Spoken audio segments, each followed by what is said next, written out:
That coffee kicked in, bitch. Formerly of Mark and Brian. See, now he's loosening it up. Yeah, now he's here. Yeah. Mark Thompson is here. Yeah. Good morning. Good morning. Do you miss doing this? I don't know what's happening. Yeah. This is like a rocket ship. And I came in, you guys are recording this and recording that, and I had to ask Sammy. It took her 30 seconds to explain to me that 5 a.m. is 5 a.m. Right, yeah, exactly. So, no, listen, I appreciate you inviting me. I'm looking forward to it. Yeah, But Mark's this been is with good. us all morning. And, so here's the thing. This is how we know Mark. Mark is a legend, okay? He will tell you that himself. Oh, he'll be the first to tell you. He'll be the first to tell you he's a All legend. right, be nice to the guest. Okay. So Mark and Brian, huge successful radio show, syndicated but dominated Los Angeles for damn near 30 years on KLOS. And Menace and Greg and I, we didn't grow up listening to, because we weren't from the area, but I still knew about it. Yeah, right. absolutely. That's so. Anyway, Travels. so big, they're Radio Hall of Famers. Something we will never achieve. Never. In a billion years. However, they're in the Radio Hall of Fame, but Gina worked with Mark. Yeah, I'm repping the merch today. Yeah. So after Mark and Brian, after 27, 28, something like that years, 27. 27 years, he went to go do his own thing and hired Gina. Yeah. And then way before that, when it was still Mark and Brian, a very young Sammy Marino Yes. was like a phone screener for your show. And Yeah, I'm not sure. yeah, not sure. He doesn't so long remember. ago. 12 at the time. Yeah. And then I met her, but I didn't know her. And then Mark wrote a book, and I heard about this book from another radio friend of mine in Houston. He's like, dude, you got to read this book. I go, huh? And so I downloaded the audiobook. I listened to the whole thing. I'm like, man, I got to reach out to him. I was only like maybe a quarter of the way through it already. I'm like, this is so good, and I wanted to reach out to him. So I hit up Sammy because I knew that that she knew him. Yep. And so then Mark and I started talking, and I think we've become great friends. We have. I've Yeah. enjoyed our times together, and it wasn't too long until we began talking that I realized I am incredibly stupid, and I don't know what he's get saying. outta No, I'm here. not kidding. You are so far ahead. Look, I would go into the radio station, flip on the mic, and tell a few jokes and hope that some of them landed. You were talking about rocket ship crap, and I didn't quite understand. No, but Well, it's quite the production, with how we have to, do the show and how the things get put together. And, absolutely, and Yeah. it is just an amazing swirl for me. Like I came in this morning and I was watching and listening to what you were doing, and it's pretty confusing to an old guy like me, but I really enjoy it. Yeah. I Well, no, enjoy thank you. watching it. And Mark's been a great mentor. You've been a really great mentor. Like someone who's done what I've been doing now, but for 20 plus years just in one place. Overall, how long were you in radio? Like for total of what, 100 years? 55, 56. 50? Yeah. I got in at 16 when I was in 1973, and I heard, this is for old radio dogs, but I heard a box of air checks at 16. Because, you get a job at a radio station and you're there all the time because Oh, yeah. You love it. can be. Yeah. Well, they can't kick me out Yeah, they let anymore. you. Yeah. Right. And I heard this box of air checks, and those guys, they sounded so good. I wanted to be that. Yeah, guys will send in these these demos to radio stations trying to get jobs. Right. And so basically it's just like it's a little clips from whatever they were doing on their It's like on their audio Like an station. audition tape. Like an Yeah. audition tape, right? Exactly. So yeah, you listen to these like, well, And I wanted to be that. And I Yeah. realized I was never going to make it by staying in my hometown. I left, climbed the ladder, job to job. It was the greatest adventure. And it's true what they say. It is not the destination, it's the journey. I had the best time. Yeah. And if a genie came down and said, I'll let you do it again, but the key is I can't change anything. And I said, rocket, let's go. yeah. So I mean, and the book is fantastic. It's called "Don't Drop the Don't Bump the Record Don't Bump the Kid." Record Kid," and you can find it online and the audiobook. And I always like anybody who's known for doing any kind of like audio media. So like whether it's a broadcaster or a podcaster, someone who's a public speaker, I'd much rather hear their book than read it. Yeah. Even if because it's in your voice and the stories are great. The celebrity stuff, some wild stuff. Like you gotta check it out. Even if you have no real interest in radio, it's just the whole, like you said, that journey. It was a really, really well done book. And you'll like this, Greg. All right. It goes to charity, so it wasn't like a big money. Really? It's not a money making thing for you. Well, that's what I claimed. Yeah, was it a percent? I met Allison Eastwood. I am a massive animal lover, dog and cats, all of them actually, but the ones I've let in the house won't leave. And so I wanted to help. She was building a rescue center, a place where dogs and cats are pulled from kill shelters and they could go in there. I wrote her a check, gave her the entire thing, all of it. My wife comes to me because she keeps track of it. She goes, "You made $17 last week." and so the thing is still trickling along. Yeah. I've told a billion people about it, so you're kind. Probably responsible for at least 6 Yeah. of that $17. I have to tell you, when I started out, I had never written a book, didn't know how to write a book, and I thought maybe I should buy a book that teaches me how to read or write a book. And I thought, that's stupid. Yeah. I just started writing. Who would do that? But I will say I had an idea of where I wanted it to go, but when you start a long process like writing a book, it takes you down different paths you didn't expect to go. And while I was in the middle of that, I thought, I need to write this. But I thought, if I just keep writing and I look at it later, I don't like it, just take it out. Yeah. So the process was, and be aware, seriously, when you open up the doors of your memories, when they're joyous memories, it's fantastic because you live in these rooms of your memories for weeks at a time as you write these stories. And the bad ones, those come out too. dude, it's like therapy, right? I woke stuff up that was 30, 40 years old and I couldn't sleep. Yeah. Like haunted. That crap is still in there and Yeah. it still freaking hurts. Yeah. So be careful. It's weird how vivid it is. Yeah. Is it easier once you get going? Like, because I imagine writing the first sentence would take a year. You know, I decided to go chronologically, start at the beginning of the Mark and Brian thing, take it to the end. That was the concept, and that's what I tried to do. My joy, the fun that I learned of writing is rewriting. Getting that first draft out, getting it all back, because I can't type, and I actually typed this. I didn't do a ghostwriter. He hunted and pecked on the little typewriter. And so you can go back when you're rewriting, you can take a chunk out, you can rewrite a chunk, you could rewrite that. That was the part I loved the most. And other people can do it for you too. You can get like a ghostwriter. Right. Yeah, right. But you're a writer. Yeah, I mean, he's written movies, screenplays, all kinds of stuff. I'm self-named a writer, but I do enjoy the process is the problem with it. And the other problem is that I don't know when to stop the rewrite. You keep redoing it and redoing it. That's my problem a lot of times. Yeah, and I struggle with that. But you're kind to say those words. It's a great book. I've really never is. worked It was harder, thoroughly enjoyable. and I'm very proud of it. Yeah, and you should check it out. And it all goes to Dugan's. I know. Yeah. All the money and everything goes Babies. right to the Dugan's. So, don't bump the record, kid. Mark Thompson. Wow.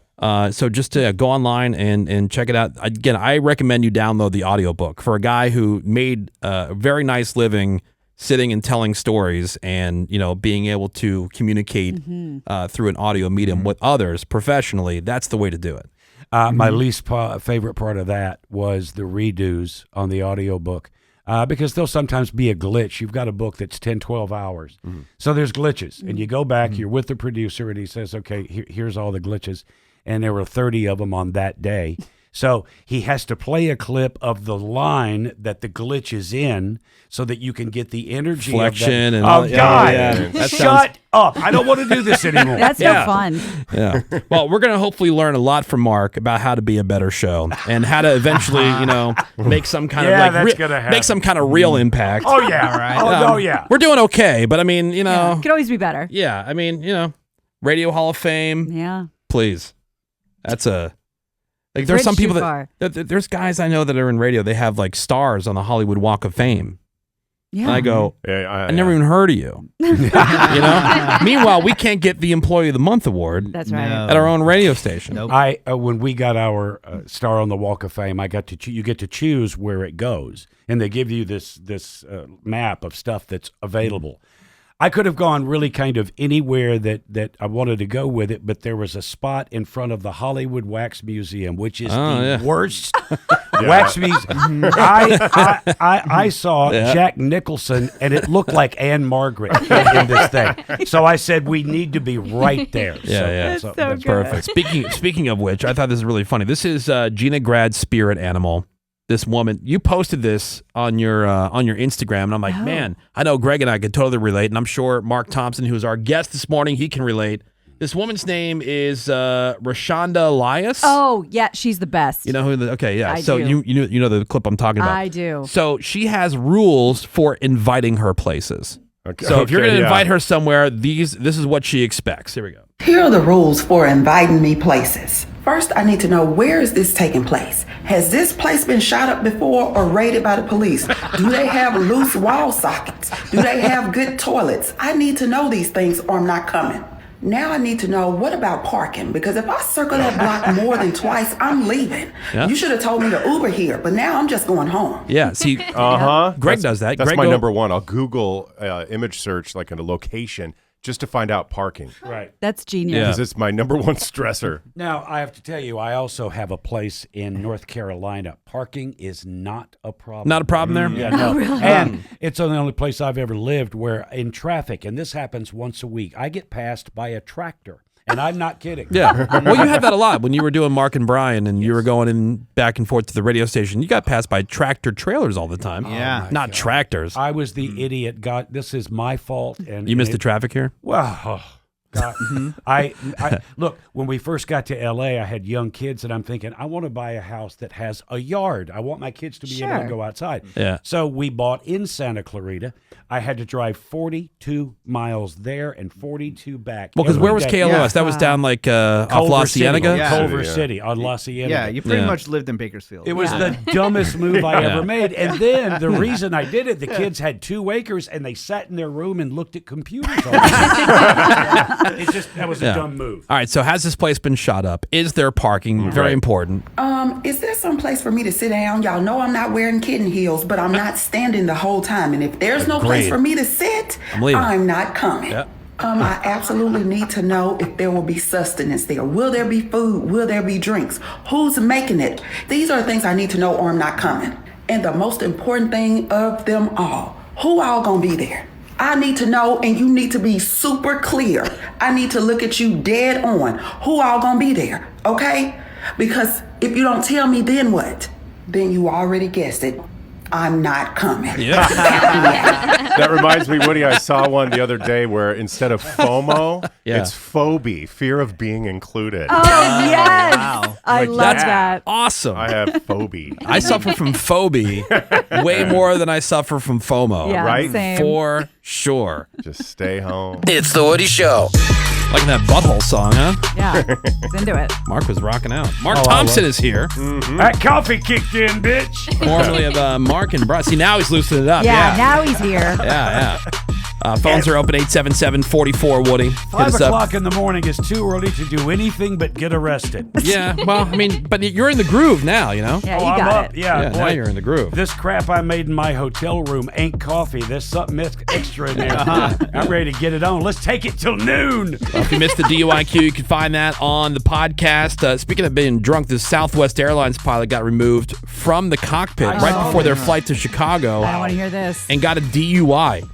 Smelled like alcohol, was showing other signs of intoxication. Spokesperson for Southwest says the employee has been so fired. Oh, yeah. But here's what sucks, man. They had to delay the flight 4 hours. Yeah, to because of find that. another pilot or Yeah, they had to bring somebody else find in. They had to, and I feel like I think I heard that pilots aren't allowed to drink like 24 or 48 hours before a flight. they would never drink. Did he I not think get the it's memo? 24. Yeah. No. Did Is you it not really see- 24? More like believe 24 so. minutes. Did you not see the Denzel Washington movie? Oh, yeah. I've watched that Flight. 1,000 It's great. times. Yeah. Oh, what's really- that called? Which one's Is that it again? Flight? Flight. Oh, Flight, yeah. He's He wasted. still did well, though. Yeah, but they Yeah, he survived. landed it. Most survived, yeah. You know, I find it because I fly a lot. We go back and forth, and I've gotten pretty good at knowing what's happening when we get on the airplane. First of all, you're lucky to get to the airplane. Sure. A lot of times it just doesn't happen. You don't have a plane. You have to move. I've gotten pretty good at knowing when we're about to deplane Oh. because they have their procedures. If they have not shut the door to the plane, I register that. Right. Then, if you ever see maintenance guys come onto the plane, The Bad reflective sign. vest guys. Yep. Yeah. you're either going to be mega delayed or worse, you ain't going nowhere. True. True. And the last time I mentioned to Linda, I looked over and I said, we're not leaving. Yeah. And so then they said, we have to deplane. change gates, and hope for a plane. We were lucky we got one quick, but I get real good at knowing exactly where we are in this process. And because cost cutting in radio, cost cutting across all these industries, cost cutting in the airline industry, the maintenance guys typically sometimes not even like people who work for that airline. And so it's a contracted company that has to come over. So they're dealing with all the airlines, and you're putting in line with everybody else. And then if they need something, sometimes they got to fly a part in because they don't house the stuff there. Oh my God. Like, dude, it's a mess. I have a quick Blake Lively story, speaking of airplanes. All right. You just let me know if you want to hear it. Okay. It's not that good. It was very. Oh, if it's not that good, well, then I guess we'll wait. Oh, stinky. The Woody Show. Mark Thompson is here. Good morning, everyone. A lot of you know him from the Mark and Brian show that was on KLOS for many, many years, 27 years, and then went to go work at what was 100.3 The Sound, and then they sold that to Jesus, I think. Was it? Yeah, it's they a did. religious station now, Oh, right? sweet. Which I went in, they only own 5 radio stations, and I was concerned, it's the Yeah. Mormon church, and I was concerned, you're not going to like what I've got to say. Yeah. We had a meeting, we agreed to do it. I found them the absolute best owners Yeah. because they left us completely alone. nice. That's the dream. That's It was Yeah. the new owners that came in that sucked, right? Yeah, they fired me. And then sold it to the God Squad people. Yeah, they came in, they bought the radio station, they completely destroyed it, dismantled it, fired everybody, and then sold it. Yeah. Thank Wow. you. That's Yeah, good. That's exactly. good times. It's Appreciate good it. radio. Yeah, that's good times. I have to tell you, I stayed in a hotel, as you mentioned, and my wife texted me. Again, we're a little older, and my wife's a whore. And so she texted she texted Mine me. too.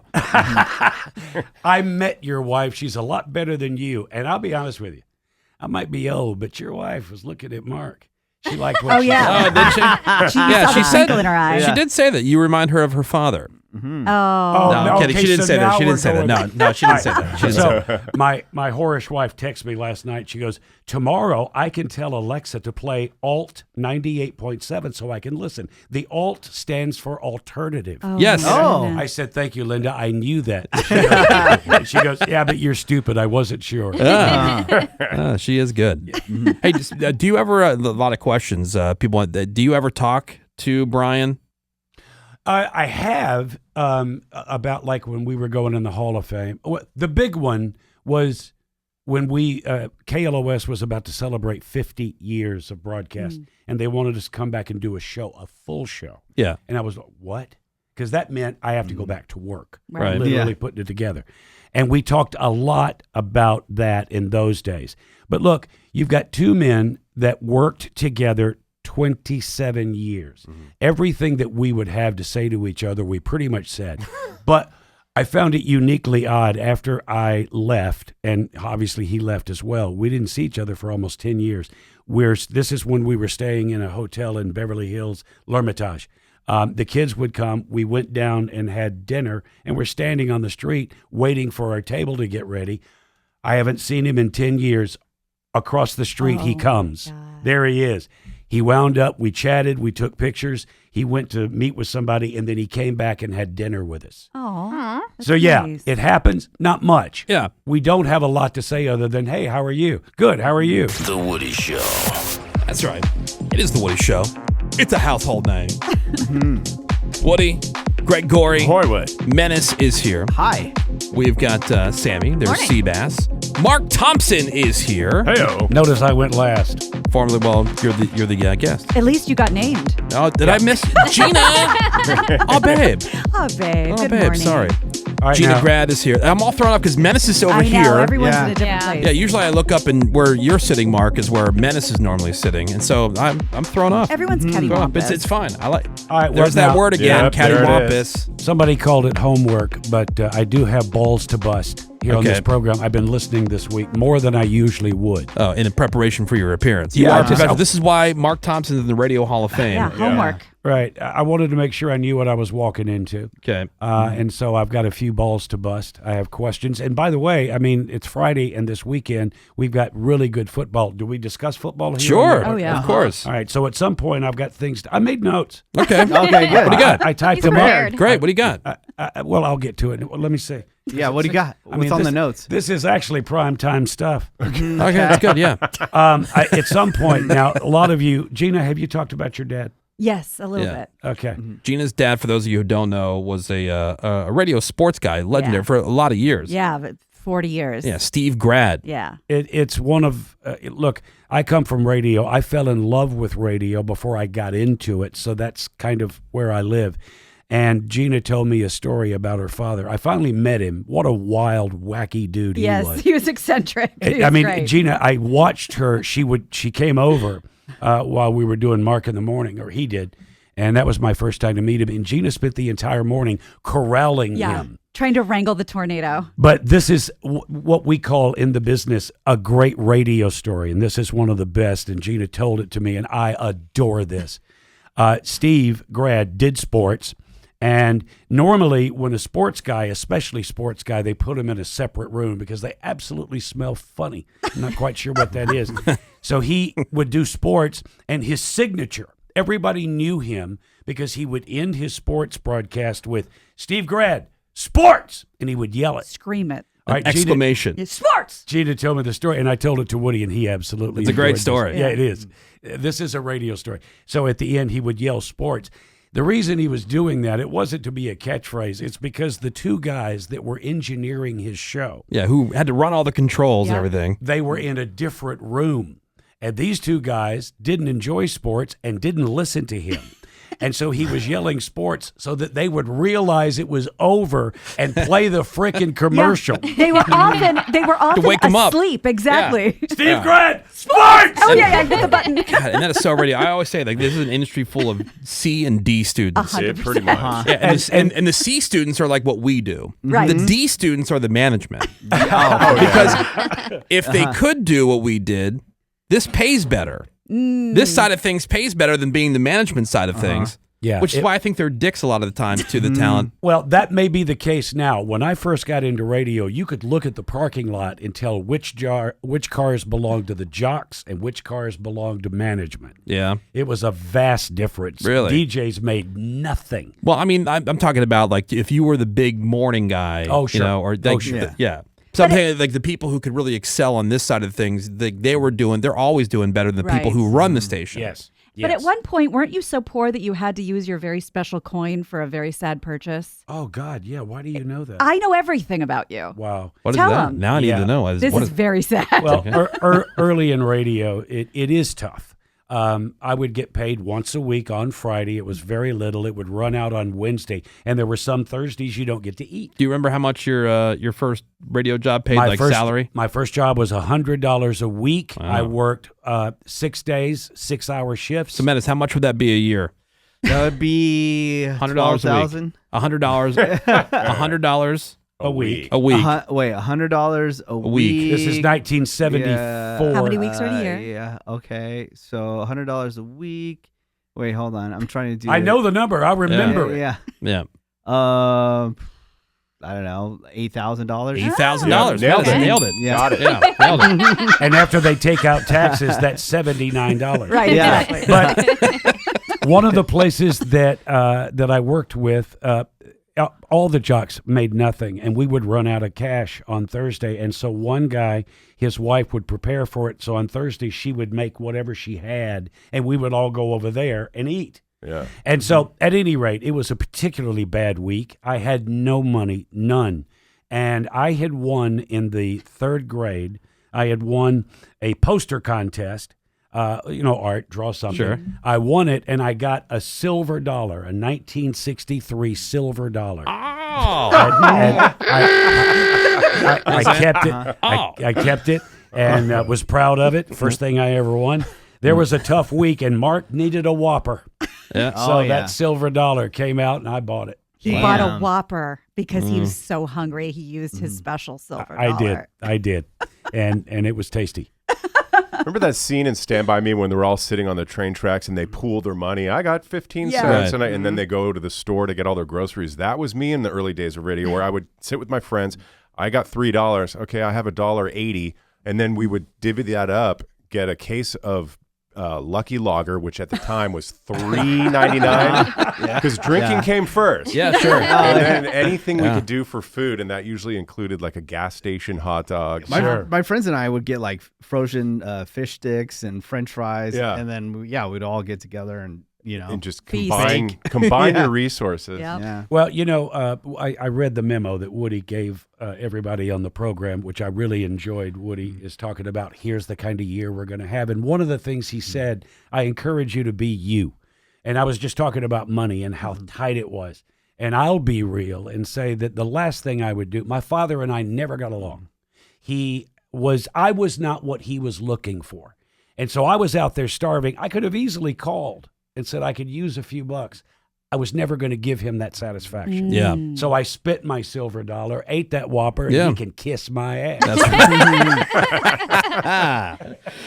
Oh, man. Well, Mark Thompson is here. It's great to have you here. Thank you. Woody, thank you for having me Yeah. back in a live radio station. Fun to have you. You can come in whenever you want, by Oh, the yeah. way. Why Maybe am I I- shouldn't have why- said Oh, don't that. tell him that's like feeding a stray cat. Yeah, no, I'll come in. And Yeah. why am I sitting next to Sammy? Why Because not? you love me.